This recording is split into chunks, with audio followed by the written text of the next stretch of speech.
உங்கள் தங்க நகை விற்று உடனடி பணம் பெற மேக்ஸ் கோல்டு கால் 04445454545. இல்லை இது வந்து ரொம்ப விரிவுபடுத்தப்பட்ட ஒரு விசாரணை தேவை. இது ரொம்ப விரிவுபடுத்தப்பட்ட ஒரு விசாரணையை ரொம்ப இலகுவாக ரொம்ப சாதாரணமாக முடிச்சிட்டாங்களோ அப்படின்னு நமக்கு ஒரு கவலை இருக்குது. நாம் யார் மீது குற்றம் சாட்டலை. ஆனால் எதனால் இது நடந்தது? பல ஆண்டுகளாக நடந்து கொண்டு இருக்கிறது.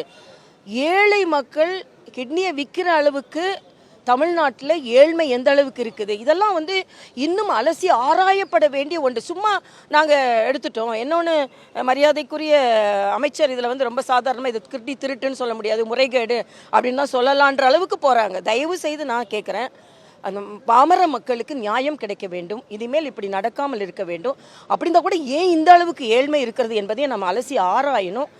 அதனால் இது ஒரு இன்னும் விரிவுபடுத்தப்பட்ட விசாரணையோடு, ஏதோ 2 மருத்துவமனைக்கு இந்த லைசன்ஸை நான் நிறுத்திட்டேன்னு சொல்லாமல் விரிவுபடுத்தப்பட்ட விசாரணை தேவை என்பது எனது தாழ்மையான கருத்து. நீங்கள் சொன்னது மாதிரி 2 மருத்துவமனைகள், இதில் சம்மந்தப்பட்ட 2 மருத்துவமனைகளுடைய உரிமை மட்டும் ரத்து செய்யறதா சொல்லியிருக்காங்க.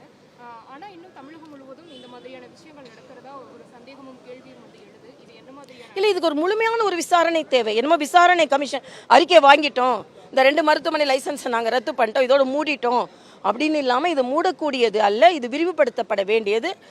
முதலமைச்சரும் சுகாதாரத்துறை அமைச்சரும் இதை இன்னும் கொஞ்சம் தீவிரமாக சிந்தித்து இதற்கான ஒரு விரிவுபடுத்த விசாரணையை மேற்கொள்ள வேண்டும் என்று நான் கேட்டுக்கொள்கிறேன். மருத்துவமனை உரிமை மட்டும்தான் ரத்து அப்படின்ற ஒரு விஷயத்தை சொல்லியிருக்காங்க. ஆனால் அந்த குறிப்பிட்ட மருத்துவமனையினுடைய உரிமையாளரையோ அல்லது அந்த சம்மந்தப்பட்ட மருத்துவர்கள் மீதான நடவடிக்கையை பற்றி தெளிவாக இல்லை, அதனால தான் இது ஒரு பாராபட்சமான நடவடிக்கையாக தான் நம்ம பார்க்குறோம்.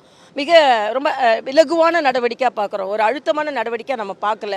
அதனால் இது இன்னும் ஒரு விரிவுபடுத்தப்பட்ட விசாரணை மட்டுமல்ல, உண்மையாக குற்றம் சாட்டப்பட்டவர்கள் உண்மையாக இந்த சட்டப்பிரிவில் என்ன தண்டனை இருக்கிறதோ அந்த சட்டப்பிரிவு தண்டனை அவங்களுக்கு கிடைக்க வேண்டும் என்பது அனைவரின் கருத்து. அதான் போதுமான அளவு அந்த விழிப்புணர்வு இல்லாத ஒரு சூழல் இருக்கு. இவங்களுக்கு என்ன மாதிரியான இழப்பீடு இல்லை, இப்போது என்ன கேட்டால் யாரெல்லாம் இதை மாதிரி பாதிக்கப்பட்டு இருக்கிறார்களோ, இப்போ ஒன்று ஆரோக்கியமான ஒரு சூழ்நிலை என்றால் யாரெல்லாம் கிட்னி தானம் செய்கிறார்களோ அவர்களுக்கு இன்றைக்கி அரசு மரியாதை கொடுக்கப்படுகிறது. இது உண்மையிலேயே ஆரோக்கியமான ஒன்று. அது செய்வது திமுகவாக இருந்தாலும் ஒரு மருத்துவர் என்ற முறையில் அந்த மக்கள் எந்த அளவிற்கு அவர்கள் பாதிக்கப்படுகிறார்கள், எவ்வளோ பெரிய தியாக உணர்வு வேணுன்றதுக்காக அது உண்மையிலேயே ஆரோக்கியமான ஒன்று.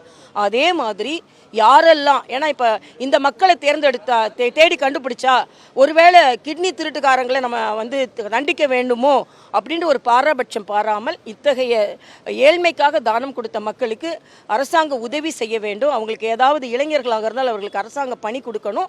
வருங்காலத்தில் யாரும் ஏழ்மையில் கிட்னியை தானம் கொடுக்கக்கூடிய நிலையில் வரக்கூடாத அளவிற்கு அரசாங்கம் சில கட்டுப்பாடுகளை விதிப்பது மட்டுமல்லாமல் மக்களுக்கான சில சலுகைகளையும் அறிவிக்க வேண்டும் என்று நான் கேட்டுக்கொள்கிறேன்.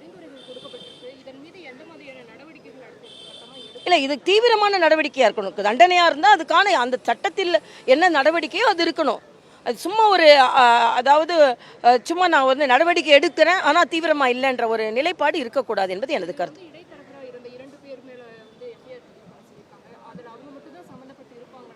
இல்லை, இடைத்தரகர்களை இயக்குவது யாரு? வெறும் இடைத்தரகர்கள்னு அவங்க நேராக போக முடியாது. அவர்களை இயக்குவதற்கு ஒரு பெரிய கூட்டமே இருக்கும். அது மருத்துவமனையாக இருக்கலாம், மருத்துவர்களாக இருக்கலாம், யாரா வேணாலும் இருக்கலாம். அவர்களையும் கண்டுபிடிக்க வேண்டும் என்பது எனது கருத்து. நன்றி. உங்கள் தங்க நகை விற்று உடனடி பணம் பெற மேக்ஸ் கோல்டு கால் 04445454545.